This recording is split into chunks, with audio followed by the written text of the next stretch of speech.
Mengapa akhir-akhir ini semakin terlihat jelas bahwa Amerika Serikat mendorong China ke dalam perang? Ini tidak lain karena dolar Amerika Serikat. Dominasi dolar telah membuat ekonomi negara Amerika Serikat menjadi begitu kuat, bahkan diperkuat dengan kehadiran militer yang sangat besar di seluruh dunia. China yang berkembang dengan pertumbuhan ekonominya yang pesat, juga dengan kemampuan untuk memberi pinjaman kepada negara-negara berkembang. Dan pinjaman China kepada negara-negara berkembang ini umumnya datang dengan persyaratan yang lebih baik, dan tidak mengharuskan kepada negara-negara tersebut untuk menjalani penyesuaian struktural seperti pinjaman yang diberikan oleh Bank Dunia atau IMF. Sumber pinjaman alternatif ini memungkinkan jalan bagi negara-negara ini untuk berkembang tanpa harus tunduk pada Amerika.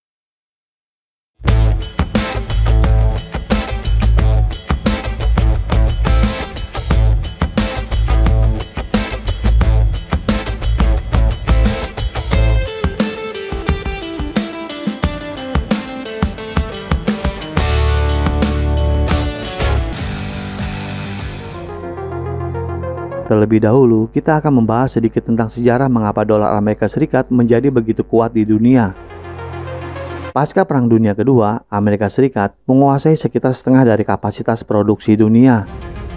Para sekutu Amerika Serikat di Eropa tidak mampu membayar ekspor dolar, dan untuk mengatasi masalah ini, Amerika Serikat mendirikan dua organisasi, yaitu Dana Moneter Internasional dan Bank Dunia. Kedua organisasi ini digunakan untuk membuat kerangka keuangan global yang pada akhirnya memberi Amerika Serikat kekuatan besar sebagai kreditor dunia dengan kedok multilateralisme. Hal ini selanjutnya menetapkan dolar Amerika Serikat sebagai mata uang cadangan global, dan selama beberapa waktu berikutnya Amerika Serikat mengalami defisit anggaran, terutama disebabkan pengeluaran untuk anggaran besar-besaran militer yang digunakannya untuk menekan negara-negara di seluruh dunia yang dianggap menentang atau hambatan ekspansi modal Amerika Serikat ke pasar luar negeri. Karena defisit anggaran yang begitu besar ini, emas mulai mengalir kembali ke Eropa. Hingga di tahun 1971, pemerintah Amerika Serikat memutuskan hubungan antara emas dan dolar.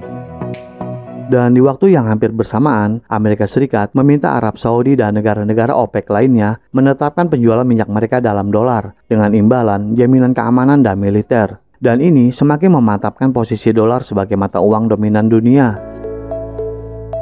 Dan negara-negara seperti Jepang, Jerman, dan Inggris Raya tidak memiliki pilihan lain selain mendaur ulang kelebihan dolar mereka kembali ke Amerika Serikat dengan membeli pembendaraan, sehingga semakin memperkuat dolar Amerika Serikat menjadi mata uang cadangan dunia.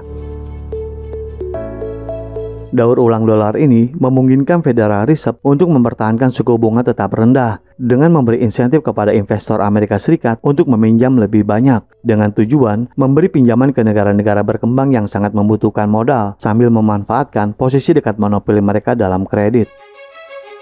Dominasi dolar Amerika Serikat berarti bahwa Amerika Serikat hingga saat ini mampu membuat negara-negara berkembang lainnya tetap tunduk kepada mereka. Sementara pada saat yang sama, mengekstraksi sebagian besar sumber daya mereka dan memberi sedikit imbalan. Lantas mengapa Amerika Serikat melihat China sebagai ancaman? Jika negara-negara berkembang mampu membangun swasembada tingkat dasar dan bebas berdagang dengan negara lain dalam mata uang mereka sendiri, maka dominasi dolar Amerika Serikat akan memudar. Dan inilah alasan mengapa China dipandang sebagai ancaman eksistensial bagi Amerika Serikat. Bukan karena pertumbuhan militer, atau karena China tidak menjalankan demokrasi gaya Barat, atau juga bahkan karena Barat mengira China akan menginvasi Taiwan. Itu semua karena China merupakan ancaman bagi dominasi dolar dan monopoli finansial Amerika Serikat. Kampanye Amerika Serikat untuk mengisolasi China telah berlangsung selama bertahun-tahun karena tanda-tanda yang jelas dari alternatif ekonomi yang dipimpin China muncul sekitar 1 dekade yang lalu. Akan tetapi, melihat peristiwa-peristiwa yang terjadi pada akhir-akhir ini, terlihat ini mempercepat waktu prospek perang. Dimulai pada tahun 2016, China melampaui ekonomi Amerika Serikat untuk menjadi ekonomi terbesar di dunia ketika PDB disesuaikan dengan daya beli. Dan kemungkinan besar akan melampaui Amerika Serikat dalam hal PDB raw dalam dekade berikutnya atau mungkin lebih cepat. Kemudian kedekatan hubungan antara China dan Rusia dari hari ke hari adalah sesuatu yang sangat tidak diinginkan oleh Amerika Serikat. Begitu juga dengan militer China yang bertransformasi begitu cepat hingga mencapai status hampir setara dengan militer Amerika Serikat.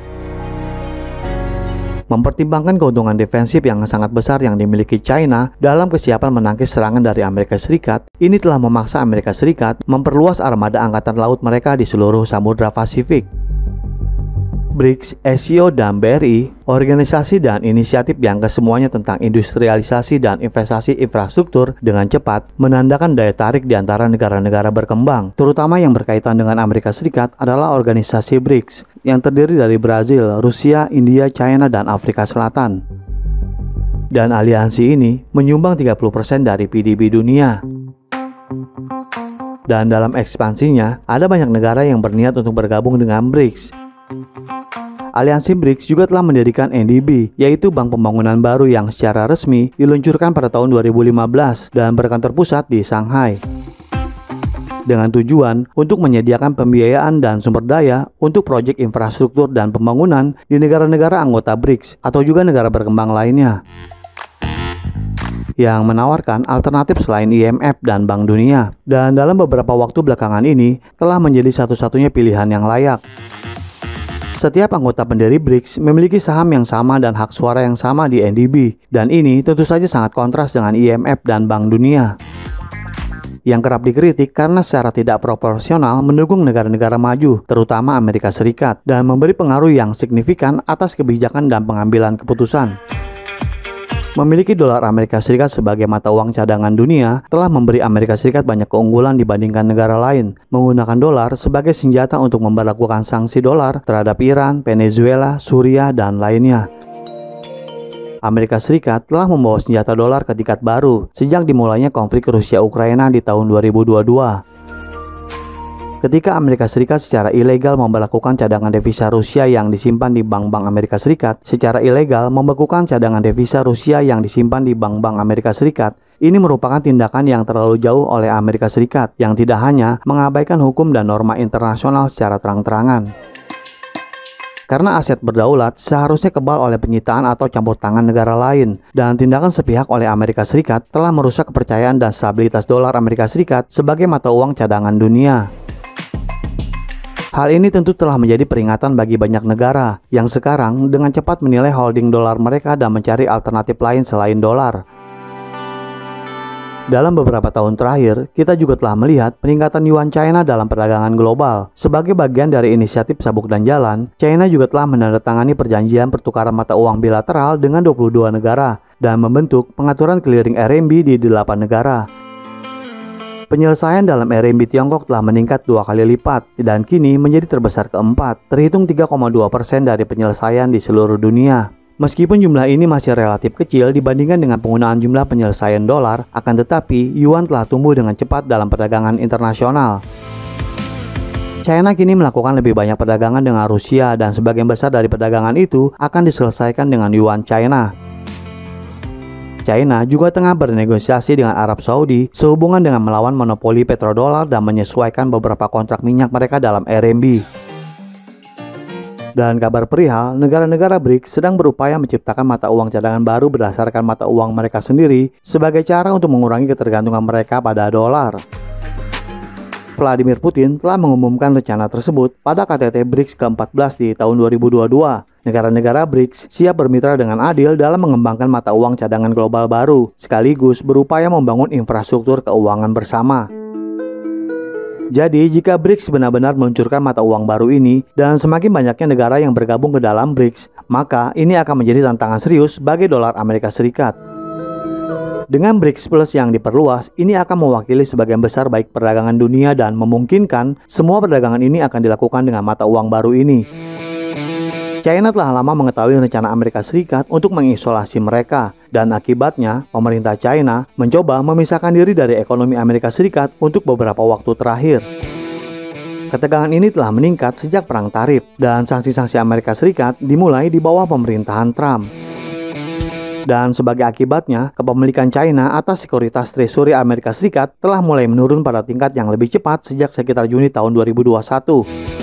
Amerika Serikat saat ini memiliki utang lebih dari 31 triliun dolar Amerika Serikat, anggaran militer besar-besaran untuk membuat lebih dari 800 pangkalan militer Amerika Serikat di seluruh dunia, didanai untuk benteng kekaisarannya. Konsekuensi dari hilangnya status mata uang cadangan dolar Amerika Serikat belum pernah terjadi sebelumnya, dan inilah mengapa Amerika Serikat menggunakan pion-pion mereka untuk menekan China. Dan satu-satunya alasan kenapa Amerika Serikat memusuhi China karena China dianggap mengganggu apa yang disebut tatanan internasional berbasis aturan. Pada dasarnya, aturan tersebut telah mengharuskan eksploitasi terus-menerus di negara berkembang dan pengejaran keuntungan dengan mengorbankan kesejahteraan manusia. Jendela peluang Amerika Serikat untuk memperlambat kebangkitan China telah tertutup dengan cepat. Tetapi apakah ini berarti bahwa Amerika Serikat telah benar-benar mempersiapkan diri untuk konfrontasi militer secara langsung dengan China? Atau apa penyebab lain sehingga Amerika Serikat memusuhi China? Jadi silakan berikan komentarnya di kolom komentar kami. Terima kasih dan sampai jumpa di episode berikutnya.